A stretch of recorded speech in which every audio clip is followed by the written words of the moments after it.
Hey, is this thing on? Are we recording? Can I get a tech person? Oh, for the love of ed tech. If you're tasked with managing hundreds or thousands of student Chromebooks, you'll want to check out our sponsor, Visor. Visor is a Chromebook and IT asset management software solution designed specifically for school districts. To find out how Visor can help your school manage Chromebooks and get 20% off, go to visor.cloud/loveedtech. That's VIZOR.cloud/loveedtech, or click the link in the show notes. Thanks, Visor. So joining us today is Kristin Scott, who is a former K-6 art teacher and now is shifting roles to run a nonprofit with her husband called Activation Ministries. So she's still being an educator, just in a different role. That's right. So great to be here. Thanks for having me. Yeah, we're so excited to talk to you because I'm curious first for you to tell us how you decided to be a teacher. Oh my gosh. I wish I could tell you that at 5 years old, I knew I was going to be a teacher and getting a classroom was like a dream come true, but that really just wasn't the case for me. I think for a lot of us, trying to figure out what that thing is that you're going to do in life is hard. And I have a teenager going through that right now. And so I have memories of being in that early phase of trying to ask myself those questions like, what am I going to be? What am I going to do? And taking one of those career assessment tests. And I was looking forward so much to getting those results back. I was almost like hinging my career on it. You know, it was that important to me because I had no clue what I wanted to do. And it came back and told me that I should be a chef. Which I think is interesting, but I kind of threw that out the window pretty quickly, knowing that was not going to be my route. But leading up to that point of heading off to college, I had chosen to go into education, I think primarily because I had a love for learning. I have a natural curiosity. And that idea of transferring knowledge from one person to another was very satisfying for me. I enjoyed sharing information, sharing what I knew with others.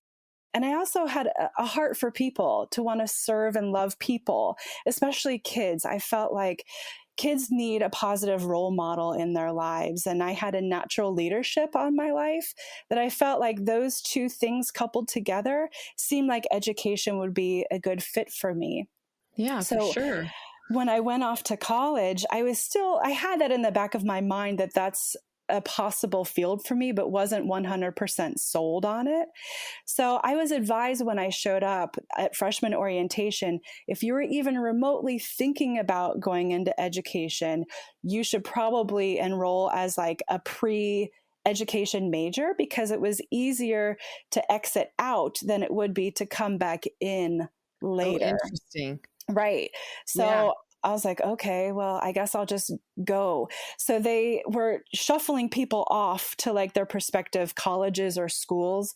And I went along with the education people, which also includes, I think, health and like social sciences and things like that, all underneath that umbrella. So I remember sitting there at freshman orientation, and every single one of these leaders of these prospective colleges and schools got up and shared like all the exciting things about their programs. And I'm listening to like the education people, and it all sounded really great. And these other people got up, and this social worker man got up, and he started talking, and I was like, wow, that actually sounds really, really amazing. Maybe I want to be a social worker. And I was like, in this total moment of conflict, right? Because I was like, gosh, I don't know. That sounds good too. And I thinking back, it was almost like this Jerry Maguire moment because they said, okay, well, now that you know what our programs are about, we're going to split off in the room and you're going to go with the person that you're going to enroll for your classes.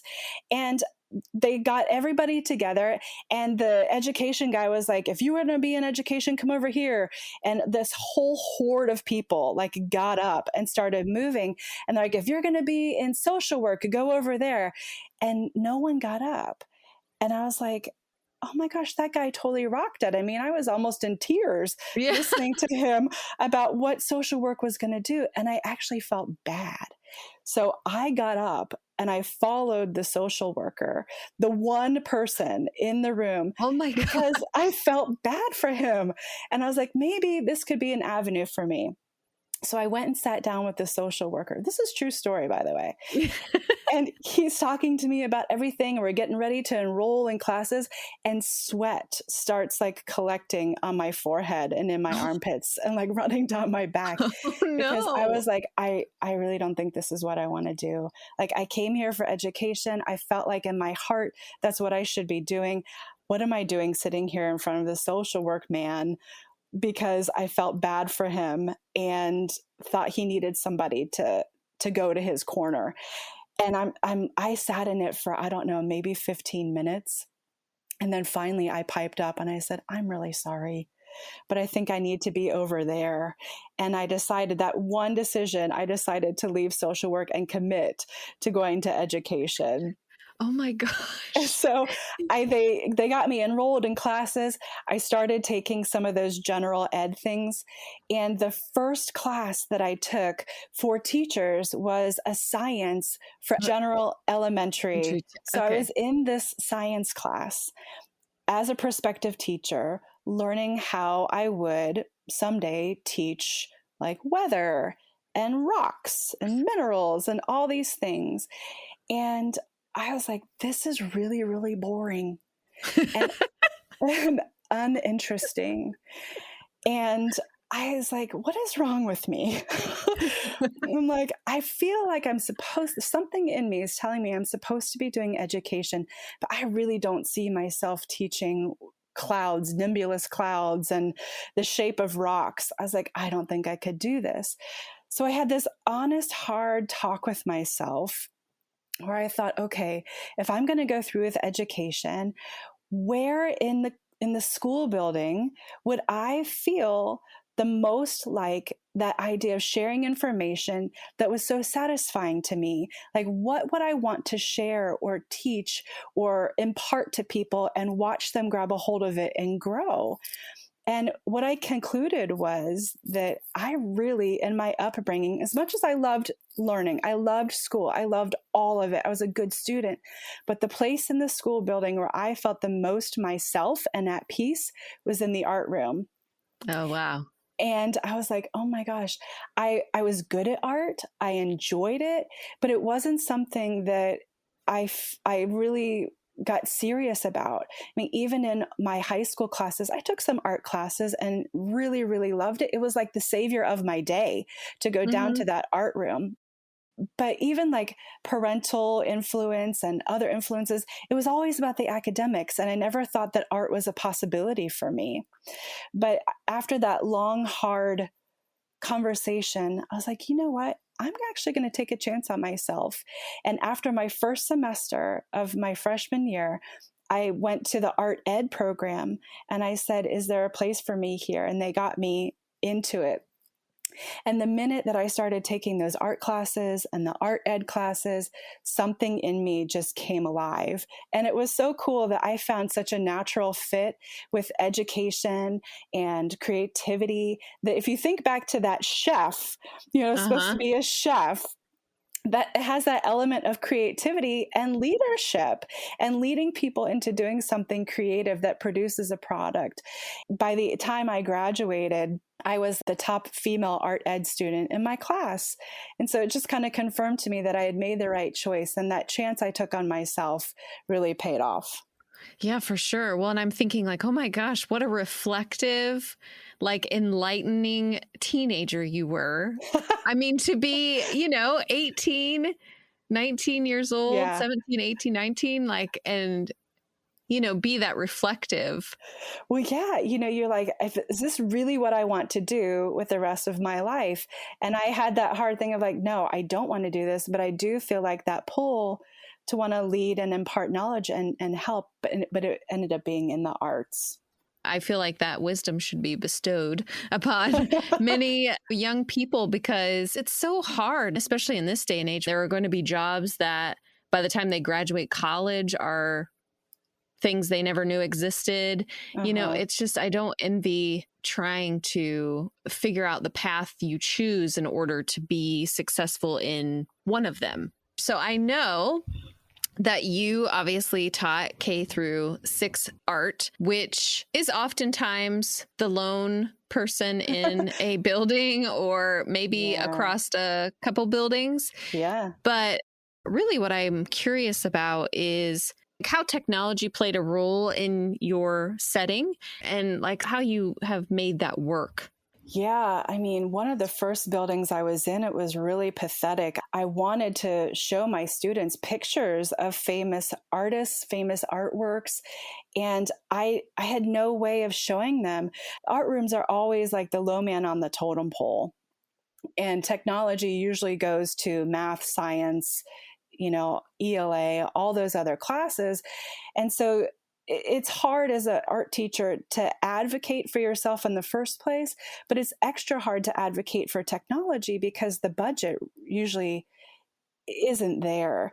But I noticed how when I asked for something or fought for something and proved that it was worthwhile for the school to invest in small things, that my teaching really began to grow. And people, not only the administration, but the other staff would see that me having access to technology was really increasing the way that art was being showcased and allowed out into the school grounds, out into the community. And I started to really advocate for myself. Which is important. Did you have a curriculum or like, how did that all work? Yes and no. I would say that a lot of art teachers, at least in my experience, are handed a pretty bare bones like framework of the things that you're supposed to include within your lessons, as well as, trying to include all of the state standards. And so it's really up to you to look at those two things coupled side by side and say, okay, the district wants me to make sure that I cover X, Y, and Z, and the state says that I have to make sure that they know this, this, and this. And so what can I do in my classroom that can help couple and marry those in an art way? And so a lot of art teachers tend to work backwards, where they start off with seeing something cute, whether it's on Pinterest or Google, or another teacher has posted something, or just being in someone else's art classroom, you'll see these really fun projects and you say, ooh, that's really cute. I think I'll try that. And you look at it and go, oh, I think I could throw in this state standard and this, school mandate within this one project, and I'll just plug it in somewhere and we'll just run with that. And so I think generally that's how a lot of art teachers will create their curriculum, is based off of the end result. Gotcha. And I started doing that right out of the gate because it's what I knew to do. I mean, there is no textbook. You are the textbook. Like you're creating all of it, and all of the knowledge exists in you. And so you're having to impart that the best way that you can to your students while having all these balls up in the air. And so into my teaching, I started realizing like, we're doing cute projects, but are the kids really learning anything? Are they really understanding those concepts from one project to the next? And I felt like my curriculum, quote unquote, was lacking a sense of continuity. And so again, the 18-year-old introspective teenager came out and was like, okay, I think I need to rethink this a little bit. And although there's no set textbook to follow, I think I can create something that has more purpose and more meaning. And so rather than just having these projects the kids would do, I started creating an underlying framework of thinking through, okay, what do these kids need to know in kindergarten, first, second, third, fourth, all the way up to sixth grade? And how do I want to create this flowing curriculum that would help hit not only all of the things that the school says they need to learn, but the state says they need to learn, and things that I know artistically that they need to learn and master as well. So for every single grade level, I had like this ongoing slide presentation, and was all themed and all geared towards what I had decided the kids in that particular grade level needed to learn. And so technology, as I started using it in the classroom to build this curriculum, I noticed that it actually created a really great rhythm for me and the kids, because they would come into my classroom and I would have their slide presentation ready, which was kind of like their visual textbook. We'd walk through almost those introductory things where they could see pictures, because by this point I had been in a district where the available technology to me was not only like the Google package, but I had actually acquired a projector and a whiteboard. So I was at that point where they were used to and accustomed to, this is how we learn art. This was like our textbook. We had it up on the board and we would walk through some of those learning things of pictures, and I could show movies, and it would set up the idea of the art piece that we were going to start working on. And then we'd get to work. And at the end of the class, we would usually kind of circle back. And one of the things that I found really, really helpful was utilizing YouTube. So because I had this entire curriculum built out for all of the 6 different grade levels, I curated my own playlists, and I would find these amazing videos that attached to every single one of my concepts and objectives for each of the grades. And I put them into individual playlists. And at the end of the class, the rhythm was that we would circle back and watch a video that reinforced the concept that we were learning from that day. And I probably wouldn't have been able to figure out all of this had I not embraced the idea of utilizing technology. It really enhanced my teaching, and it gave like this continuity and a flow that we all got accustomed to. And I was able to utilize things that were outside of just, hey, here's a project. This is what we're going to do. This is how you do it. Now go.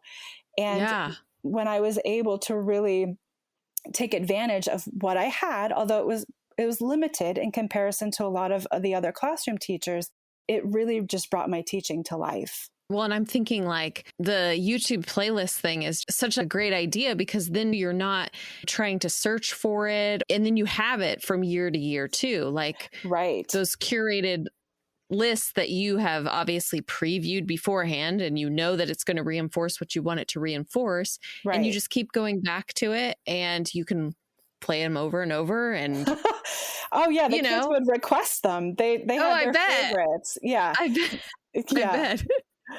I mean, the good thing for me, which a lot of other teachers outside of those specialized roles don't have, is that in a K-6 building, I was the one and only art teacher, and I had every student in the entire school for all those 7 years.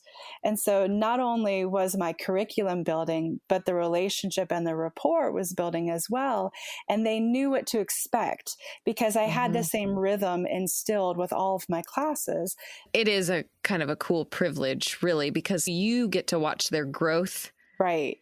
Not only are they set up for success in the sense that they know your routine and how things are going to be carried out, but then also, their strengths and weaknesses, right? And know how you can support them as they grow as well. Right. And even so, in building the curriculum, it was like, well, I know what you learned last year. And so I know how to build on that, which is an advantage we get being in those specialized areas that a lot of the classroom teachers don't have, because they're coming from a total different group of teachers and grade level, and you're not necessarily privy to know what was taught there. And nor do we as teachers, we all know we don't have the time to sit down and have those deep conversations of tell me what you're doing, because we're so consumed with what we're doing that we just kind of take it as it comes, and like what we get every year is what we get, and we just go from there. For sure. It's survival mode. Well, and I'm thinking too, like as a special area teacher, your time is so limited. And so having that routine established and being able to carry it over from year to year, right, you're able to utilize more time. Oh, absolutely. You know? Once I had kind of established and built that curriculum, I had all of these slide presentations that were totally themed, and I could use the same one from year to year. For example, like my first graders, I had all of the slides there ready introducing the same concept. But what changed from year to year was just the project that I chose to use to facilitate those specific objectives and needed points, so that I wasn't getting bored. And even the school at large, year to year, they wouldn't see the same projects hanging in the walls, but the kids were learning the same concepts. I just replaced the activity that we did to reinforce that learning. Yeah, which is great, because I would like that too, like to change it up for my own self to not get bored. Right. If at any point did you incorporate technology for the students to use? And if so, like, how did you carry that out, not having a set of Chromebooks or whatever in the art room? I really embraced this idea of technology, not only for myself, but I did for my students. And it was important to me that every single one of my grade levels, they learned how to use technology as a tool to make art. That was actually built into my curriculum. So not only did I make sure that with the projects I chose for the year, that they did a painting project and a drawing project and a collage project, I made sure that it's, to some degree, every grade level did a technology or digital piece. And so, to answer your question, I did not have a classroom set of Chromebooks. But as I started, like I said, advocating for myself and that this was something that I was willing to include in my classroom and in my learning, when you show that you can be a team player and do what everybody else is doing and not just make yourself like the one anomaly in the building, people are more willing to share because you're showing you're on the same team. So I started brainstorming with a lot of the other teachers and realized that there were available carts of classroom set Chromebooks. So what we figured out was that when that grade level went to their time of specials, the entire grade was not utilizing those computers at all because they were busy in library, music, PE, and my class. And so when the kids would come to art on their scheduled day, they would wheel down their grade level set of Chromebooks. And so they would come and we would utilize those in my classroom. And the kids knew how to log on. It was great. I didn't have to teach them that. They knew exactly what to do. All I had to do was show them the program or the project or the digital art that I wanted them to learn. So a lot of the projects that I did, because again, with budgeting, of course I would want Adobe Photoshop and all these amazing things that my school district couldn't afford. But there are some really great programs that are free that you can utilize just on a regular Chromebook. And one of those that I really used was Google Drawings. I was able to creatively come up with a lot of ideas on using Google Drawings. And I also went to the internet and found lots of great free photo editing software like PicMonkey, Pixlr, and things like that I learned on my own and then utilized with my kids to make digital art in the classroom. Could you share with us maybe a couple or a project that is your favorite when you're utilizing Google Drawings? Because I feel like many times Google Drawings is one of those workplace apps that doesn't get really its time of day, or people don't really realize what all it can do. It gets overlooked. There were a couple projects that I did utilizing that were really successful, and the kids seemed to really like it a lot. The first one I did with my second graders, we were focusing on a famous painting. You've probably seen it before. It's a man in a bowler hat with an apple in front of his face. It's by Rene Magritte. And I thought, well, how fun, to learn the art of creating parodies. And so what I decided to do is that the kids were going to be able to create their own parody of that particular art piece by putting an object, it didn't have to be an apple, they could decide what it was, in front of the face of their teacher. So I went to the second grade teachers and I took digital photographs of each one of the teachers and I uploaded them so that the kids had access to them through their Google Drive. And all they had to do was import the picture of their teacher into Google Drawings and then go onto the internet and find that object that they wanted to then put in front of their face as a parody instead of the apple. So kids would go and find like these transparent images of cats, and they would load these cats in front of their teachers' faces, and they had a ball. It was a hoot, and we printed some out, and the teachers got to see them, and it was this fun little thing that we did. Totally wild and great. The other one that was a lot of success was one I did with my fifth graders. We were learning about the art movement of surrealism, which is Salvador Dali and all of his crazy, weird, wild, like landscapes. So what the kids had to do again was import a background picture, a landscape or a cityscape or any place they wanted to be. It could even be inside like a grocery store, but just go out on the internet and find a picture of a place and import that in as their background. And again, doing Google searches of transparent images, they could then like cut and paste and put those objects into their scape. So for example, like if we'll take it inside the grocery store, you could put a lion inside of the grocery store and add like a party hat on his head, because Google Drawings allows you to resize and rotate and bring things forward and backward and even add shadows that has started to look like this scape was a real possibility. And they just had these really fun surrealist landscapes that the kids had a blast creating with the computers. Oh my gosh, that sounds like so much fun. It really was. I may need to try it. I actually did some just for fun because I had a blast doing them. Oh, I bet. Yeah, I think I even saved them on my computer. I still have them. That's of like awesome. Flying donuts with wings and fun things like that. Yeah. Like anything's so possible. Cool. Yeah, for sure. And they're creating digital art. It is fun. Oh my gosh. Well, thanks for talking to me today. Yeah, you're welcome. It's my pleasure. Yeah. Even with the simplest of things that you might have available to you, things that the district gives to you, it is possible to be creative. And I saw in my own teaching that when I embraced the use of technology, whether it was in creating Google Slides or curating videos or trying to have the kids get on the computers in my classroom, it can seem pretty daunting.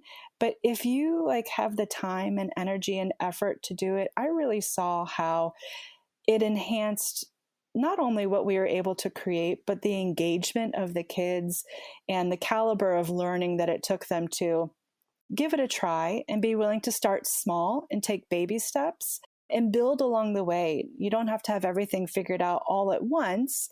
If you do something and it fails, then it's okay. You just tweak it, try it different another way, and hopefully you'll find success eventually down the road. Yeah, for sure. Great advice. Thank you for joining us. We hope you enjoyed our discussion today. If you like our podcast, please don't forget to subscribe to get notified when new episodes are released. For more information about our podcast and to access links and resources referenced in this episode, check us out at fortheloveofedtech.org.